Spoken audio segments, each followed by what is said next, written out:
Friday night in the desert in Riyadh, 5v5. What a showcase the weigh-in was. Delighted to be joined by my old friend, sparring partner. This is a pleasure. It's a pleasure. It's great to see you. It's great to see you. DAZN's very own Superman, dazzling Darren Barker. And not Darren Baker, it's Darren Barker. It's great to see you. And if you've got a little bit of punch left in you, I mean, looking fantastic shape at the moment. I've just showed Adam there what I've got left, and it's not much. It's not much. It's not, you wouldn't come back for this. There's no comeback in you. For the 3 million. 3 million? I've got 4 kids. 3 million for the winner. I mean, they just, as you do, and as Michael Buffer said, as if they need it. Yeah, incredible. What an incentive for the winning team.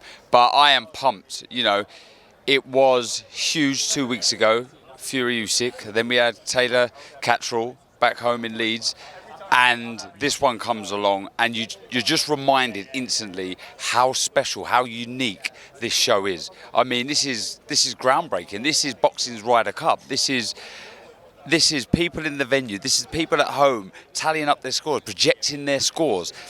Could this come down to the final match and you have all the fighters around the ring willing their team on? They want that $3 million. I mean, this has got everything to be a groundbreaking special event. And that's the key, isn't it? Such an individual sport for you fighters over the years. You lock yourselves away now, part of a team. Eddie firing you up, Frank and George firing you up. It's like we've never seen before. Yeah, it's so unique, and let me tell you, it's the first, but it won't be the last. This is, I think we're going to see nations v other nations. We'll see this again. I'm confident. 6v6, 7v7, 8v8. Yeah, of course, it just makes sense. It's a great concept, and you almost think to yourself, well, why hasn't this happened before?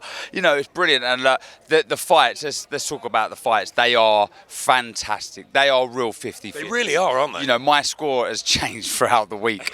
I'm getting a bit of stick because of my score right now. I've got a 7-2 Matchroom, but it's 3-2 going into the final. Hang on a minute. Take the Matchroom hat off you for a second. I guess there's a little bit of me as well, because we've been involved with Matchroom for a long time. Queensberry have got a terrific side. Yeah, but Matchroom's better. I love it. The reason I've done it, I go 3-2 into the final fight. Okay, let's go through them. Come on, let's go through them. Craig Richards, Willie Hutchinson. I said last night I went with Craig. I will tell you my picks after, but let me tell you, the score's going to be 7-2. 7-2. I don't want to go into who I've got winning. Why?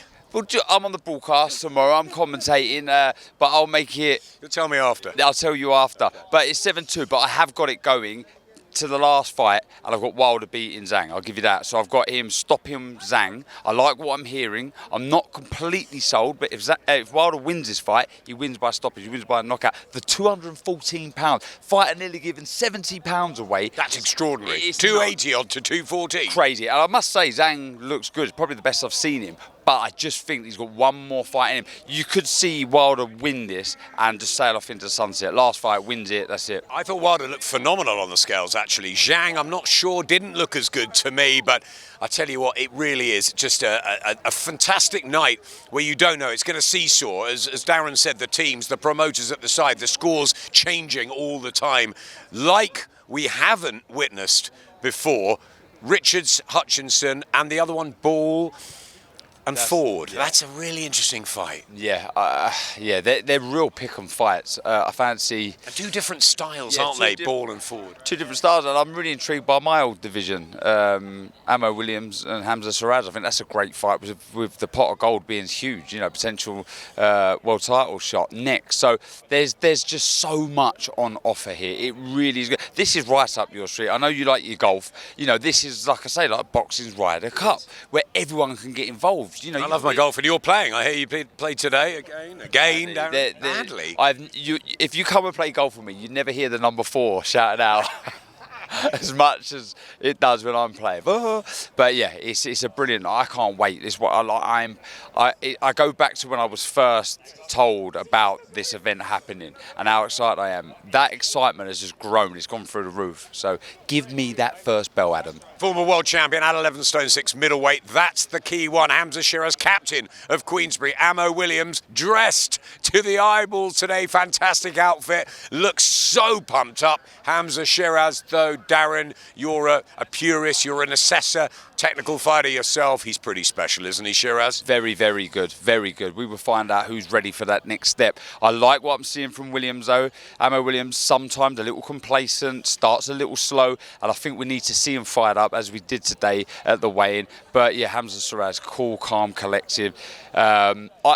From a technical standpoint, what I'm looking forward to in this fight is the battle for centre ring. We've seen Sheeraz of late wants to hold the centre of the ring. Yep. Amo Williams against Mumba Yasser last time out in Las Vegas, very aggressive, got that big left hook to win the shot. Do you think they're going to go at each other, or do you think Sheeraz will box tonight? That's what I'm interested in. I don't think he can give up too much ground. I don't think he likes to give up too much ground anymore. So that one could catch fire very, very quickly. And I want to talk about Philip Hrgovic and Daniel Dubois, the sort of sleeper of the heavyweights. Everyone talk about Zhang and Wilder with the big personality. But Hrgovic and Dubois sparred together years ago.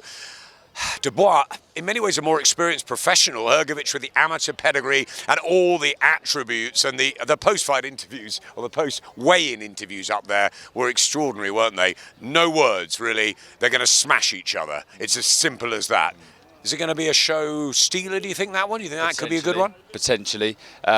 The confidence, borderline arrogance from Hrgovic is interesting. Really believes in himself, believes he's levels above. Darren, let me tell you about Philip Hrgovic. We did a fighters meeting many years ago when we were here, and Philip Hrgovic, I think Matt Macklin was there. I mean, he was the scariest man, not only in the room, but in the whole country, El Animal. And he really is somebody you do not want to bump into in a dark street corner. Philip Hrgovic, strange character. Yeah. He was a bit odd in the Zhang fight, wasn't he? Went to have a little walkabout at times. Lucky on that night, but against Dubois, do you think he just has too much in terms of ability, reach?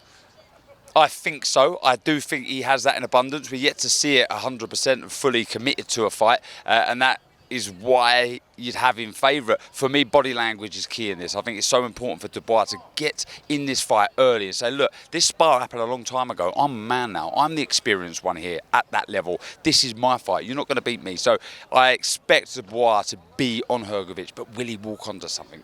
Dubois in great shape. He'll be absolutely fired up by Don Charles. He'll give everything to it. Hrgovic, I tell you what, the winner, it's AJ at Wembley in September. Joshua here at ringside to spy on them. And you'd love to see him against either of them, a British dust-up or Hrgovic and him. You could imagine the build-up to that one. Yeah, I think the winner of either Wilder-Zhang, Dubois, Hrgovic, whoever probably looks the best, looks the scariest, is probably the opponent for AJ, I'm guessing. Could be Wilder. Could be Wilder if he knocks out. Can you imagine? We spoke about this for years. AJ Wilder at Wembley. AJ, like, come on, Darren. Yeah, I mean, I'm all for it. Sign me up now. But any of those, the victor who looks the best out of those two fights to fight AJ, there is not really a bigger carrot to be dangled. I mean, it's a huge payday, big opportunity. I'm sure the IBF title will be on the line. And then next up, you could get Usyk or Fury winner. It's just, it's a magical division. It's a division that's coming to the end of these big stars, and we will have new stars coming through. But right now, it is fantastic, and there's so much that could chop and change in the coming months. It's brilliant. All about 5v5. Can't let you go without a word on Dimitri Bivol, who is a special technician, talent, fighter, one of the pound-for-pound best. Battle of the unbeatens. He's in with a decent fighter who's coming at short notice. Nothing to lose, and he's good and he's aggressive, isn't he?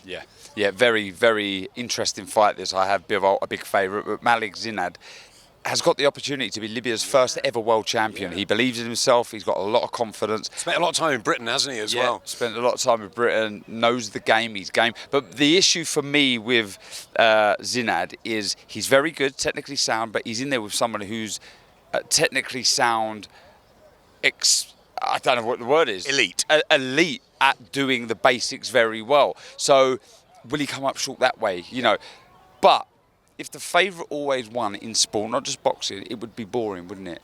Upsets happen, and that's what captivates people to sit down and watch these magical fights. The Rocky story. Will we see that tomorrow night with Malik Zinad? I'm not sure, but who knows? I've seen funnier things. What I love about Darren Barker is the passion. He's been on the road. He's been here. Fury Usyk. We've had Taylor Catterall, and what a fight that was, but still the same energy. You're almost the last guy here. I love this. Give me more. You know, Joe, I'm coming back. Darren Barker, there you've heard it first, exclusive. I'm not. Not really. Not. Golf course tomorrow morning? I play golf. One more round tomorrow. Okay. See you tomorrow night, Darren. There you go. Always a pleasure. Take care, mate. Always a See you pleasure. later on. Great.